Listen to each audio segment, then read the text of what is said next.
Right, guys, I'm stepping into complete uncharted territory here. Somebody has requested this. So let's see how it goes. So this is actually reacting to Joe Rogan and Matt Walsh go back and forth on moon landing conspiracy.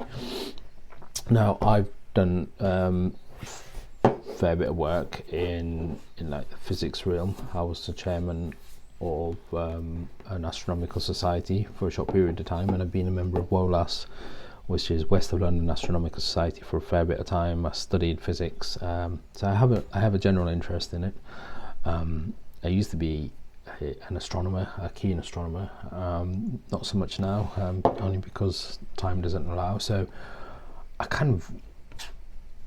have an vested interest in this, but let's see what happens. So this is only 4 months ago. So I know Matt Walsh, as in I know of him. I don't know him personally. I've listened to some of his stuff. Very impressive person.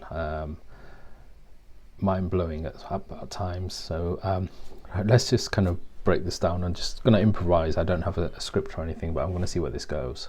So I'm really interested in taking this forward. There is a super like button below you can press if you want to. Also subscribe, react, let me know your thoughts as well. Let's just dive into this. Joe Rogan experience. Okay, I want to stop this every couple of minutes, which I know I don't do on music videos, but I'm going to do it here, or when I feel there's a need to. I'm not going to sit on the fence on this one, but I'm going to ask a question. Why does it need to be either you're with the gang who say we did land on the moon, or you're with the gang that said we didn't? Why do you have to choose? And it's like some people who have Android phones, they hate iPhones, the worst thing ever invented. And people with iPhones, they hate Androids, the worst thing ever invented. Or somebody with a electric vehicle. These are the best things ever invented. The technology is great, the speed, the sound. Somebody with a petrol car. Electric vehicles are the worst thing ever. You don't need to be extremely on either end. You could just say, I don't really care. It doesn't really bother me. It doesn't really make a difference to my life. When they say, do you believe we went to the moon? Believe, you got to kind of break that word down. What does that mean? Is it a belief, or is your opinion swayed by what you hear and say and your own mental investigation, or is it evidence based? Is it logical based? Is it based on rational thinking from a rational mind, or is it rational thinking from an irrational mind, or irrational thinking from a rational mind? There's many different ways to express what you truly believe. A more accurate way of saying it would be, at this precise moment in time, I don't know the answer, but I feel like it's less likely or more likely based on the evidence. I'm not saying you're in a court hearing, you don't have to position it like that, but again, vaccines, as you mentioned, vaccines are the worst thing ever. Some people are vaccines save lives, they're the best thing ever. You don't have to be an extremist. I took a vaccine reluctantly because I had to fly to a country post-COVID with work, and I wasn't allowed to go there unless I was vaccinated. So I did it. I wasn't massively against it. I wasn't massively for it. I didn't really care. Again, that's not sitting in the fence. It's just stating that it doesn't really make a difference to one's life. I was speaking to somebody yesterday afternoon, and we were talking about, just digressing a little bit, I'll go back to the video. We were talking about somebody with extreme, her brother has ADHD and also is autistic. He's 41 years old and he's autistic. I'm talking about how he struggled through life, and I remember thinking, and I didn't say much because I was listening to her as an emotional story, and I said to her, I won't say her name, let's say Claire. I said, Claire, I'm a true believer that our spirits only harbour this body. This body is not who we are. It's our spirit, our soul is who we are. And the soul isn't autistic. The soul doesn't have disabilities or deformities or abilities, or harbour any kind of advantage or disadvantage. It's the body that does. For example, if you only had one arm, your left arm was chopped off, it doesn't mean your soul's left arm is chopped off. Your soul is still fully capable of functioning. But in order to appreciate that, you have to acknowledge, not believe, that we have a soul. Same with these kind of things. It doesn't really make a difference. You can say it does make a difference to life. It does make a difference whether we went to the moon or not, because either you're gullible and you believe everything or you don't. It doesn't make a difference. Personally, did we go to the moon? I don't know. I wasn't there. I don't know what NASA were doing in 67 or 69. I know that there was a threat of between Russia and the US. There was a race to see who can create, post-war technology. There was a race to the moon, race to the stars, and it was almost like bragging rights, to put it in layman's terms. But I don't know, and these people, Joe doesn't know, Matt doesn't know. All their theories are evidence-based. Their beliefs, evidence-based beliefs. So stop being so bloody sure, unless you were there yourself. Does God exist? No, he doesn't exist. He's all figment of the imagination, and I don't believe in fairies. Versus, yes, of course he exists. He's 100% there. I'm not an atheist. I have a profound relationship with God. But I don't know if he exists. I don't know if it's in my imagination. I don't know. But I have a profound relationship with something that I don't even know exists. I'm not afraid to say that. So let's carry on with the video. A very good point by both people, but I think Matt has kind of hit a nail on the head there. There's been evidence that we have gotten against this evidence-based theories, evidence-based perception. There has been evidence that we have gone, but there's been no evidence that we haven't gone. But whether we have gone or not is ultimately irrelevant to to our human condition. The deeper tendency is to get lost in the endless debates about whether it's a conspiracy or whether it's true. As if we are a possession to be claimed, rather than a landscape to be explored. It's like we have to make a claim. We're so absorbed in proving our theory or disproving historical events that we forget to ask, I think, profoundly more questions, like what does it actually mean to seek knowledge? How does the belief of this kind of exploration shape our perception of reality? What was exploration and adventure? What did it mean to... I'm trying to separate the thinking behind whether we did or didn't with the reason for why we could have, or why we wanted to. The meaning behind exploration.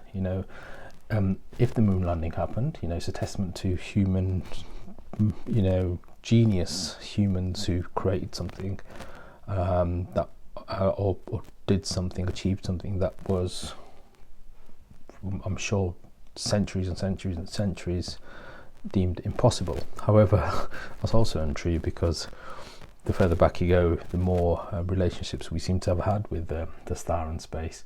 Now, if it didn't happen, it's a testament to our capacity for deception. It really is. I mean, the question of whether we went to the moon or not is a historical question. But the human obsession is with certainty. We have to prove or disprove something. And we are, by our... what's the word I'm looking for?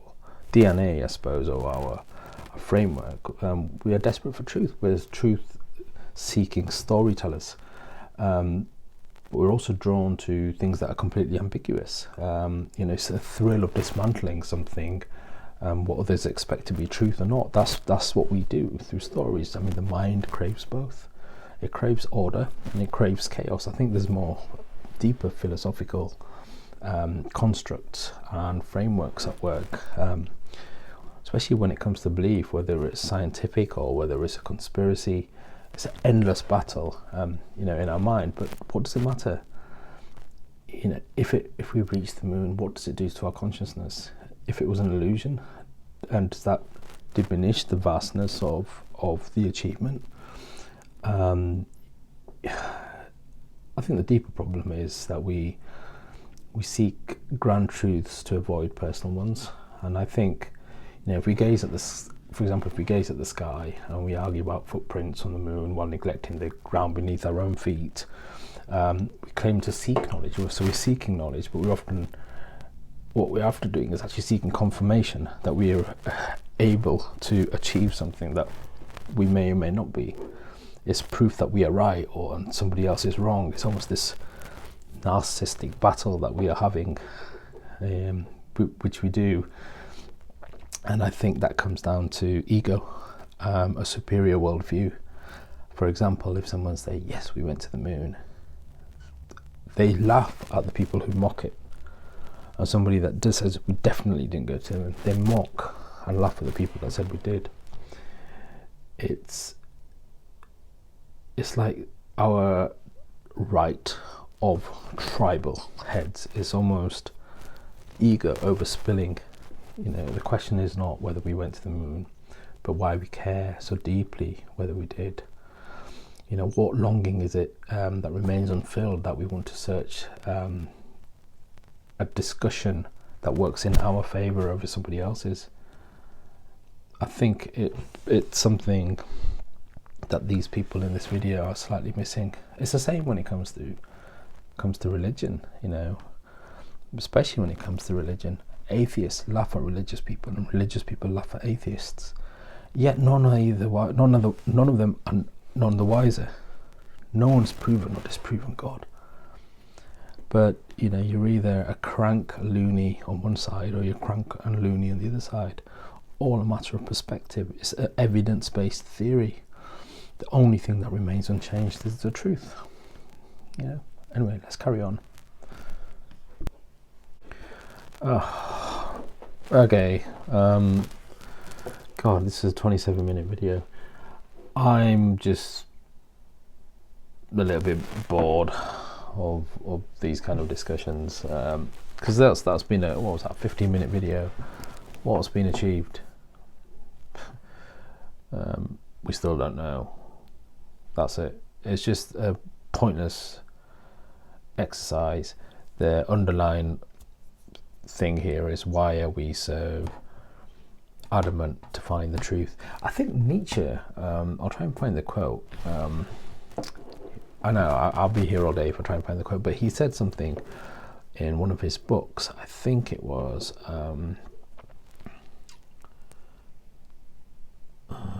let me try and find it, because I can't remember what book it was. I'll try and find it. It wasn't this book, Zarathustra. Beyond Good and Evil. He said in Beyond Good and Evil, he said, why are we attracted to the truth? Why not the untruth, just with as much motivation? And I think it's a very profound statement.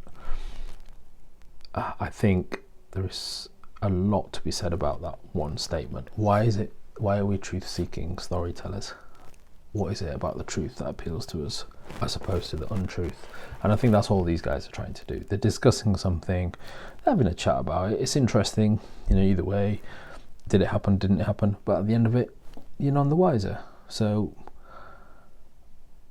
what you're really doing is you're trying to find the truth, and you're cancelling each other's points out. But in the end, neither of you have found it. So I think we need to do better than that. This is almost one of them videos which I just praise you for sticking around, if you have, for 29 minutes. I'm going to try and end it under 30, because that's my threshold. But look, it was interesting. I'm going to do more of these. I'm going to see how this one goes. Anyway, guys, subscribe, like, dislike, give me your points, give me your perspective. Let me know what you think about what I've said as well, because I might be just talking absolute rubbish, and I probably am, but again, that's just my perspective. All right, all the best, take care.